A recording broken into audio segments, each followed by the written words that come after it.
Preparing for an AI engineer interview questions interview.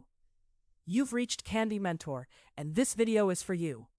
We'll walk through 15 key questions you're likely to face. For each one, you'll see what the interviewer is testing, the core concepts you should cover, and a sample answer. Subscribe, like, and share, and drop a topic request in the comments. Question 1. Can you explain the difference between supervised learning, unsupervised learning, and reinforcement learning? The interviewer wants to assess whether you can distinguish core learning paradigms, map them to real data and feedback settings, and avoid using AI terminology loosely in technical discussions. While answering, focus on labels, objectives, feedback signals, and practical examples. Show that model choice depends on available data, the environment, and what success means operationally. Supervised learning uses labeled examples to learn a mapping, like predicting churn from customer features. Unsupervised learning finds structure without labels, such as clustering support tickets by theme. Reinforcement learning trains an agent through rewards and penalties, useful when actions affect future states, like ad bidding or robotics. In interviews, I tie the method to the data available, the feedback signal, and the business objective before choosing an approach. Question 2.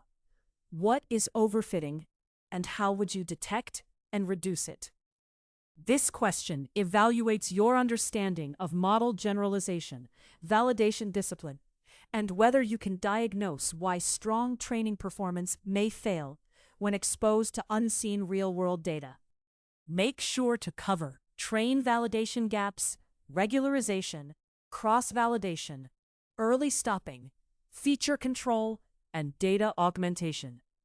Emphasize that the objective is reliable out-of-sample performance, not leaderboard vanity. Overfitting means the model memorizes noise in training data instead of learning generalizable patterns.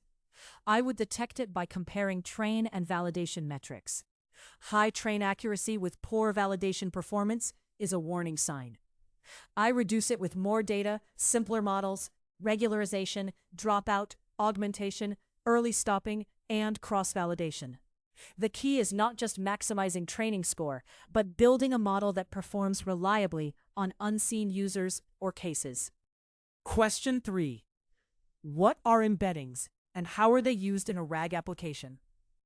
The interviewer is testing your understanding of semantic representations, vector databases, and how retrieval augmented generation connects enterprise knowledge sources with large language model responses safely.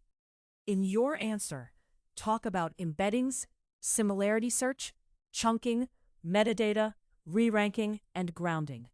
Show why retrieval quality determines whether generated answers are useful and trustworthy. Embeddings turn text, images, or other inputs into dense vectors where semantic similarity becomes measurable. In a RAG system, I embed documents, store them in a vector database, retrieve the most relevant chunks for a query, and pass those chunks to the model as context. Good embeddings improve recall. Good chunking and metadata improve precision. The goal is grounding generated answers in trusted source material instead of relying only on model memory. Question 4. When would you choose fine-tuning instead of prompt engineering or RAG? This question evaluates whether you know when to use prompting, RAG, or fine-tuning, and whether you consider cost, data quality, maintainability, and model behavior trade-offs. Be sure to mention changing knowledge, task-specific behavior, structured outputs, evaluation baselines, training data needs, and the risk of fine-tuning when retrieval or prompting would solve the problem. I would not fine-tune just because an answer is missing facts. If the issue is access to changing company knowledge, RAG is usually better.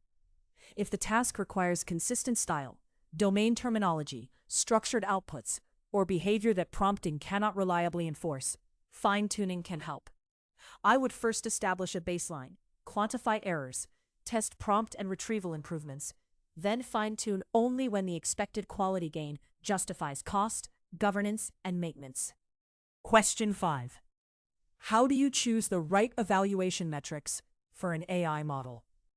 The interviewer wants to assess your ability to choose evaluation metrics based on business risk, class imbalance, ranking quality, and generative AI reliability, rather than defaulting to accuracy. While answering, focus on precision, recall, F1, ROCAUC, ranking metrics, human evaluation, and task success. Link each metric to the type of failure it reveals. For classification, I start with the business cost of errors. If false positives and false negatives matter differently, accuracy can mislead. I use precision when incorrect positives are expensive, recall when missing positives is dangerous, and F1 when I need balance. For ranking or retrieval, I look at MRR, NDCG, and recall at K. For generative systems, I combine automated scores, human review, groundedness, latency, and user task success. Question 6. Why do large language models hallucinate? And how would you reduce hallucinations in production? The interviewer is testing your understanding of why LLMs hallucinate, how to reduce unsupported outputs, and how to design systems that acknowledge uncertainty in production. Make sure to cover retrieval grounding, citations, tool use, refusal behavior, confidence handling, evaluation sets, and monitoring. Avoid saying hallucinations can be fully eliminated entirely. Hallucinations happen because language models generate probable text, not verified truth. I reduce them by grounding responses with retrieval, constraining the model to cite sources, using tool calls for calculations or live data, and instructing it to say when evidence is insufficient. I also evaluate hallucination rates on realistic prompts and monitor production feedback. The engineering mindset is to design guardrails around uncertainty, not pretend the model is always authoritative. Question 7. Walk me through how you would productionize a machine learning model. This question evaluates whether you can move beyond model training into production engineering, including reproducibility, deployment, monitoring, rollback, and operational ownership at scale under constraints. In your answer, talk about data versioning, feature validation, model registries, CI/CD, observability, drift, latency, and business metrics. Show you think end-to-end operationally. I treat production ML as a system, not just a notebook. The pipeline needs version data, reproducible training, feature validation, model registry, automated tests, CI/CD, controlled deployment, and monitoring. I would separate offline training from online inference, define rollback criteria, and track latency, cost, accuracy, drift, and business KPIs. A good model that cannot be deployed, observed, or retrained safely is not a production-ready AI solution. Question 8. What is data leakage, and can you give an example? The interviewer wants to assess whether you can identify subtle ways future information enters training data and inflates offline performance in predictive modeling workflows significantly. Be sure to mention prediction time availability, time-based splits, feature generation discipline, target leakage, entity leakage, and why leakage often creates unrealistic validation results in practice. Data leakage occurs when training data contains information that would not be available at prediction time.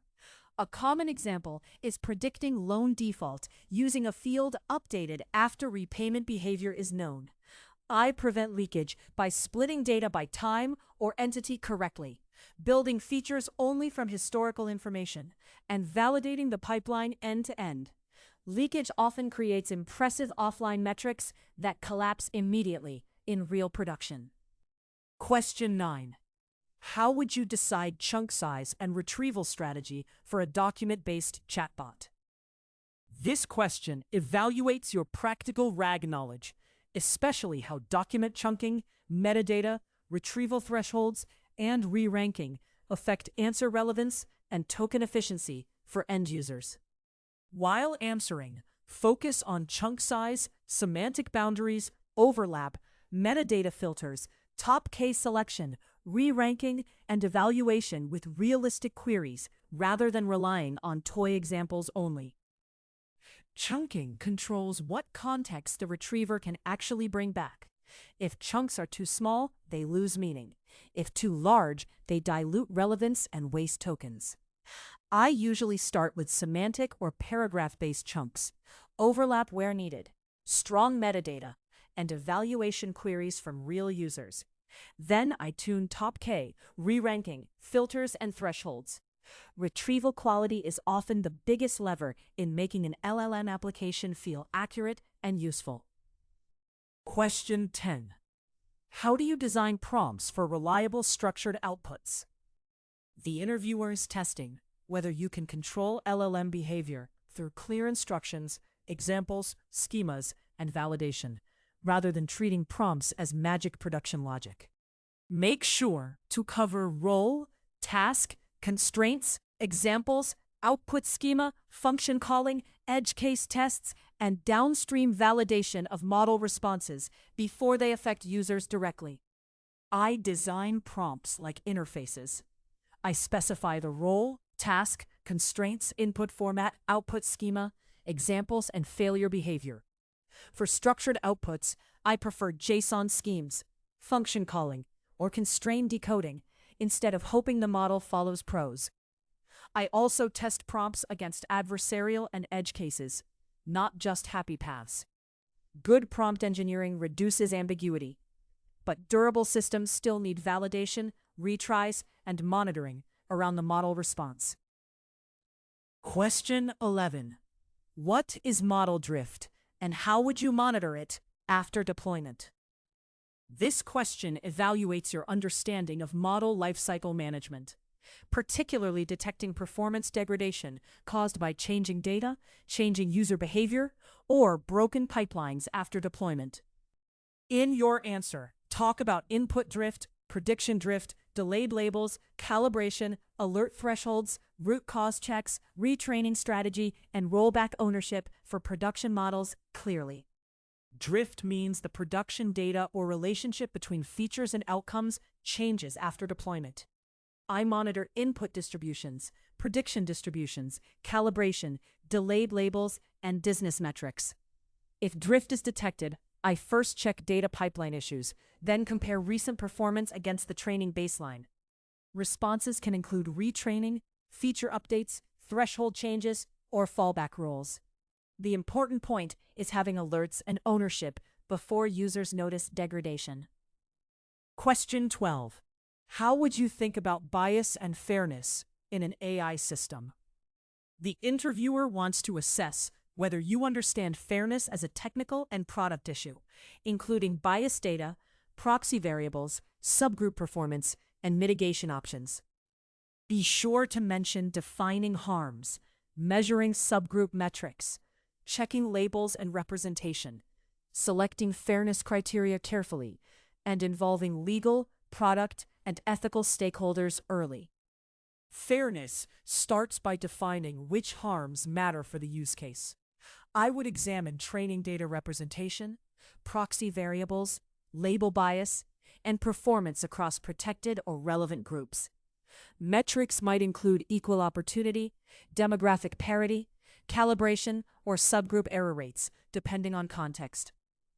Mitigation can involve better data, reweighting, threshold adjustments, human review, and transparency.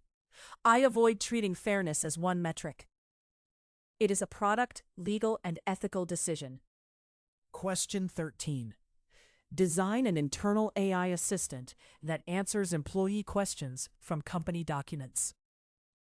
This question evaluates your ability to design a secure enterprise AI assistant, combining retrieval architecture, access controls, user experience, evaluation, and operational monitoring in practice. While answering, focus on ingestion, chunking, embeddings, vector search, permissions, citations, feedback loops, fallback behavior, latency, cost, and measuring productivity impact for internal users securely. I would build it as a RAG system with document ingestion, cleaning, chunking, embeddings, vector search, re-ranking, and an LLM answer layer. Access control is critical. Retrieval must respect user permissions before anything reaches the model. I would add citations, feedback buttons, logging, evaluation sets, and fallback behavior when confidence is low. Success is not only answer quality, it is trusted sources, security, latency, cost, and measurable productivity improvement. Question 14. How would you reduce the latency and cost of an LLM application without hurting quality? The interviewer is testing whether you can optimize AI systems pragmatically, balancing latency, throughput, model quality, infrastructure cost, and user experience under real constraints daily. Make sure to cover profiling first, then options like caching, batching, quantization, smaller models, prompt compression, routing, streaming, and quality regression testing after each change. I first measure where time and cost are spent: retrieval, model inference, network, post-processing, or retries. Then I optimize the biggest bottleneck. Options include smaller models, quantization, batching, caching, prompt compression, streaming, speculative decoding, better top case settings, or routing easy requests to cheaper models. I keep quality gates in place because reducing latency is pointless if the answers become unreliable. The best solution balances accuracy, speed, and unit economics. Question 15. A model that worked yesterday is giving bad answers today. This question evaluates how you troubleshoot production incidents, communicate with stakeholders, separate immediate mitigation from root cause, and reason across data, model, and system layers. In your answer, talk about containment, rollback, logging, reproduction, version checks, recent changes, impact sizing, communication, and a durable fix with prevention steps afterward documented. When a model fails in production, I separate containment from root cause. First, I reduce user impact with rollback, fallback, rate limits, or human review. Then I inspect logs, inputs, model versions, prompts, retrieval results, and recent data or code changes. I reproduce examples and quantify scope before proposing fixes. I communicate trade-offs clearly because stakeholders need to know whether this is a data issue, model issue, or system issue. If you are still with us, congratulations! You are much ahead of the rest and serious about preparing for your interview. We hope we were able to add value to your preparation and create some helpful content. Do not forget to like and share this video. Your small act can do great things for us.